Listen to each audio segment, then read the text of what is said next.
श्रीगुरुभ्यो नमः। हरि ओम। नमो ब्रह्मण्य देवाय गोब्राह्मणहिताय च जगद्हिताय कृष्णाय ಗೋವಿಂದಾಯ ನಮೋ ನಮಃ। ನಮ್ಮ ಸನಾತನ ಧರ್ಮದಲ್ಲಿ ಗೋವುಗಳಿಗೆ ಅತ್ಯಂತ ಮಹತ್ವವಾದ ಸನ್ನಿಧಾನ ಅದ. ಗೋವು ಅಂದ್ರೆ ನಮ್ಮ ತಾಯಿ ಅಂತ ನಾವು ಸಂಬೋಧನೆಯನ್ನು ಮಾಡ್ತೀವಿ. ಗಾವೋ ವಿಶ್ವಸ್ಯ ಮಾತರಃ ಅಂಥೇಳಿ ಭಾಗವತದಲ್ಲಿಯೂ ಬಂದದ್ದು.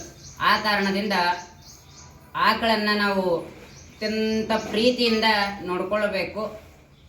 ನಾವು ಅತ್ಯಂತ ಪ್ರೀತಿಯಿಂದ ನೋಡ್ಕೊಳ್ತೀವಿ.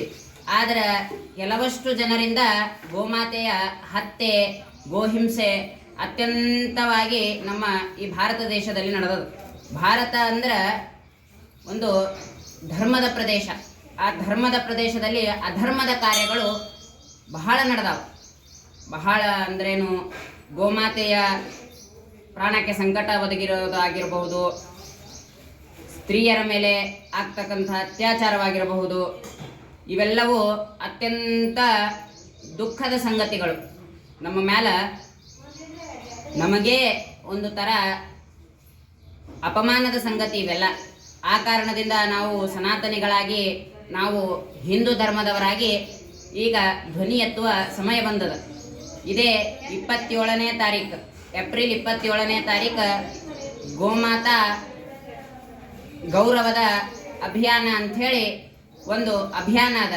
ಗೋಮಾತೆಗೆ ಒಂದು ಗೌರವ ಸಿಗಬೇಕು, ಗೋವಿಗೆ ರಾಷ್ಟ್ರ ಪ್ರಾಣಿ ಅಥವಾ ರಾಷ್ಟ್ರ ಮಾತೆ ಅಂಥೇಳಿ ಒಂದು ಗೌರವ ಸಿಗಬೇಕು, ಪದವಿ ಸಿಗಬೇಕು ಅಂಥೇಳಿ.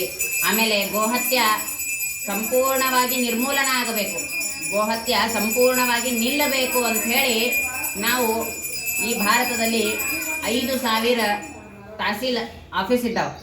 ಆ 5,000 ತಹಸೀಲ್ ಆಫೀಸ್ನಾಗ ಒಂದೇ ಒಂದು ತಿಥಿಯಲ್ಲಿ, ಒಂದೇ ಒಂದು ದಿವಸದಲ್ಲಿ ಆಮಂತ್ರಣವನ್ನು ಕೊಡಬೇಕು. ನಾವೆಲ್ಲರೂ ಹೋಗಿ ನಮ್ಮ ಮನವಿಯನ್ನು ಸಲ್ಲಿಸಬೇಕು. ಏನಂತ ಸಲ್ಲಿಸಬೇಕು ಅಂದ್ರೆ, ಆ ಗೋಮಾತೆಯ ಸಂರಕ್ಷಣೆಗಾಗಿ ಮನವಿಯನ್ನು ಸಲ್ಲಿಸಬೇಕು.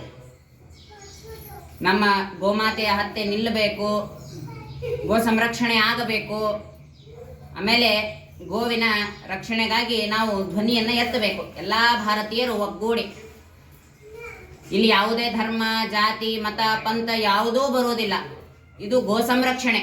ನಾವು ನಮ್ಮ ತಾಯಿಯ ಸಂರಕ್ಷಣೆಗಾಗಿ ಧ್ವನಿಯನ್ನು ಎತ್ತಬೇಕು. ಗೋ ಅಂತಕ್ಕಂಥದ್ದು ನಮ್ಮ ತಾಯಿ. ನಮ್ಮ ತಾಯಿಯ ಸಂರಕ್ಷಣೆಗಾಗಿ ನಾವು ಧ್ವನಿಯನ್ನು ಎತ್ತಬೇಕಾಗ್ಯದ. ಅದಕ್ಕಾಗಿ ಎಲ್ಲ ಹಿಂದೂ ಬಾಂಧವರಲ್ಲಿ, ಎಲ್ಲ ಸನಾತನಿಗಳಲ್ಲಿ ನಂದೊಂದು ವಿನಂತಿ ಅದ. ಎಲ್ಲರೂ ಬಂದು ಈ ಅಭಿಯಾನದಲ್ಲಿ ಪಾಲ್ಗೊಳ್ಳಬೇಕಾಗಿ ವಿನಂತಿ. ಈ ಅಭಿಯಾನದಲ್ಲಿ ಏನಪ್ಪ ಅಂದ್ರೆ, ಈ ಅಭಿಯಾನದೊಳಗೆ ನೀವು ಪಾಲ್ಗೊಳ್ಳಬೇಕಾದ್ರೆ ಒಂದು ಕಾಂಟ್ಯಾಕ್ಟ್ ನಂಬರ್ ಕೊಟ್ಟಿರ್ತದ. ಆ ಕಾಂಟ್ಯಾಕ್ಟ್ ನಂಬರಿಗೆ ಮಿಸ್ ಕಾಲ್ ಕೊಟ್ಟು ಆ ಕಾಂಟ್ಯಾಕ್ಟ್ ನಂಬರಿಂದ ನೀವು ತಹಶೀಲಿಗೆ ಮನವಿಯನ್ನು ಸಲ್ಲಿಸಬೇಕು. ಆ ಕಾಂಟ್ಯಾಕ್ಟ್ ನಂಬರ್ ಹೇಳ್ತದ. ಆ ಕಾಂಟ್ಯಾಕ್ಟ್ ನಂಬರನ್ನು ನೋಟ್ ಮಾಡಿಕೊಳ್ಳ್ರಿ. गो संरक्षण के लिए आप सभी को हार्दिक स्वागत है। जय गौ माता, जय गोपाल, हरे श्रीनिवास।